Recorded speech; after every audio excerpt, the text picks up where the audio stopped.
Hello students, how are you. आप अपने exams में खूब रम गए हो, इज़न्ट इट। खूब तैयारी हो रही है, ज़ोर शोर से होनी भी चाहिए। इंग्लिश से तो आप फ्री हो गए। Now it's the time for SST, social science, जो कि बहुत बोरिंग सा सब्जेक्ट है नी। ये बहुत बोरिंग है, मुझे तो बहुत बोरिंग लगता है, बट एनी हाउ आपकी डिमांड पे बच्चे कुछ बोल रहे हैं कि मैम एसएसटी के कुछ इम्पॉर्टेंट क्वेश्चंस बताएं।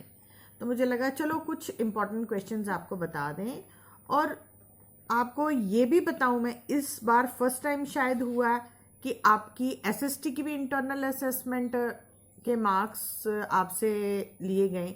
मीन्स कि जो 10 मार्क्स हैं वो आपको स्कूल वालों ने ही दिए, ठीक है। तो इससे आपके लिए क्या आसानी हो गई कि जो आपका थ्योरी पेपर है, यानी जो मंडे को आपका एग्जाम है, उसमें आपको इतना ज़्यादा टेंशन लेने की ज़रूरत नहीं है।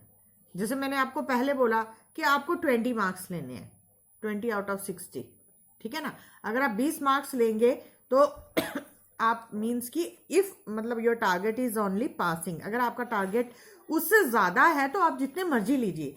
लेकिन अगर आपको सपोज कीजिए 10 में से 10 स्कूल वालों ने दे दिए, तो पीछे कितने रह गए? 10 थ्योरी में। तो 10 मार्क्स आपको थ्योरी में क्या बात है ना। आप मेरी बात समझ रहे हो कि अब आपको एसएसटी के लिए भी टेंस होने की जरूरत नहीं है। मोर ओवर आपकी जो एसएसटी भी शायद 4 पार्ट्स में डिवाइड है ना, history, civics, geography and economics, ठीक है। तो आपको जो मुश्किल लगता है लिव इट, छोड़ दीजिए, क्विट कीजिए। हिस्ट्री मुश्किल है, हिस्ट्री छोड़ दीजिए। आपको इजी ज्योग्राफी, सिविक्स लगती है, आप वो कीजिए। यानी कि आपको चॉइस है, आप कोई सा भी क्वेश्चंस जो आपको इजी लगते हैं वो कीजिए।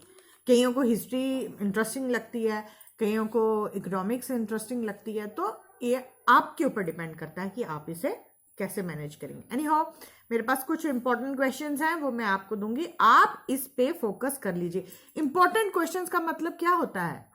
वो क्वेश्चंस बहुत बार आए गए होते हैं, और ये भी हो सकता है कि इस बार शायद ना आए, ठीक है ना। तो कुछ बच्चे मेरे से पूछते हैं कि मैम क्या यही क्वेश्चन आएंगे? तो बेटा ऐसा नहीं है। इंपॉर्टेंट क्वेश्चंस जो होते हैं कि आप उन पे ज्यादा फोकस कीजिए। जहां आपने बुक खोली, आपने 2 क्वेश्चन याद किए, एक आप उसमें से ये क्वेश्चन याद कर लीजिए। अंडरस्टैंड? ठीक है। सबसे पहले जो आपका हिस्ट्री सोशल साइंस होता है ना, उसमें आपने डेट्स, ऑब्जेक्टिव्स भी तो आपको आते ही हैं, डेट्स आपने याद रखनी होती हैं। डेट्स पे आप नजर मार लीजिए। जैसे ये है जलियांवाला बाग कांड जो है, उसके बाद आपका ये क्विट इंडिया मूवमेंट है, नॉन कॉपरेशन मूवमेंट्स है, जो मतलब इंपॉर्टेंट डेट्स है ना, वो आपको उस पर ज्यादा फोकस करना होता है, ठीक है। अगर हम हिस्ट्री की बात करें, उसमें साइमन कमीशन की बात ना हो तो बात बनती नहीं है। तो आपको साइमन कमीशन और प्रोटेस्ट अगेंस्ट दिस कमीशन वाला क्वेश्चन जो है वो वेरी वेरी इंपॉर्टेंट, ठीक।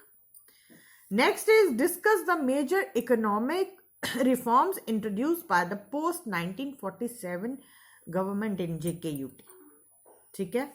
ये भी एक इंपॉर्टेंट क्वेश्चन है। Another important question in your history is industrial production increased during First World War. Why? Industrial production यानी जो आपकी इंडस्ट्री के रिलेटेड औद्योगिक उत्पादन, जिसे आप हिंदी में कह सकते हैं। फिर उसके बाद कॉजेज ऑफ ग्रेट डिप्रेशन। इस चीज से तो कोई भी, क्योंकि आजकल के बच्चे यूट्यूब को ही देखते रहते हैं, सर्च पे सर्च ये वो, तो ग्रेट डिप्रेशन अगर आपने देखा है तो ग्रेट डिप्रेशन का सबको पता है, ये भी एक तरह का पेंडेमिक था। मतलब आप हिस्ट्री अगर पढ़ोगे उसमें था कि ग्रेट डिप्रेशन माने यानी जब बंदा मेंटली अनस्टेबल हो जाए। तो पुराने दिनों की बात है कि एक पेंडेमिक सा, एक बीमारी जैसे आजकल कोरोना है ना, उस टाइम ये था कि ये पूरे लोग जो थे, मैक्सिमम लोग जो डिप्रेशन में जा रहे थे।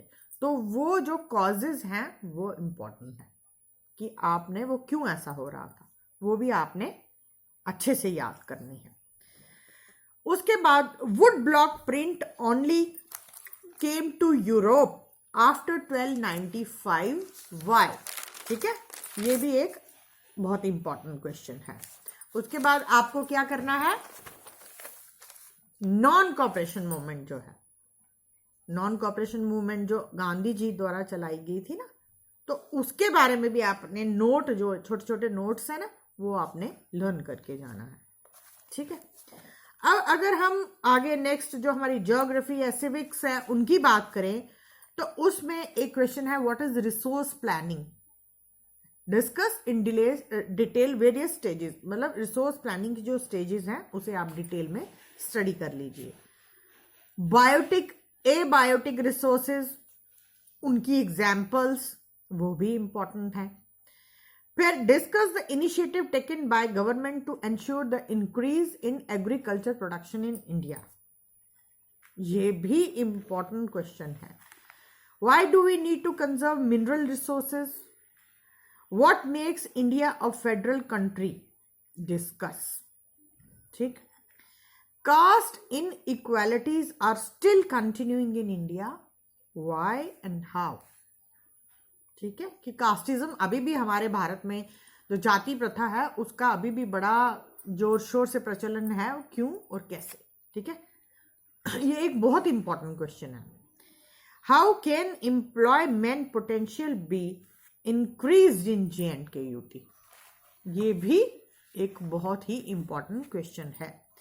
Explain the hurdles in economic development of JNK. Discuss the economic importance of primary sector in JNK-UT and define democracy is a very important term. ठीक है, हाँ, जो मैंने आपको डेट्स बोली है ना, उसमें 2 डेट्स तो आपको पक्का याद रखनी है। एक जो आपका वो आर्टिकल 370, धारा 370 जो है, वो कब टूटी थी? कब टूटी थी आपको याद है? 5 अगस्त 2019, ये डेट याद रखनी है। दूसरा, हमारी जो JK स्टेट है, ये UT कब बनी थी?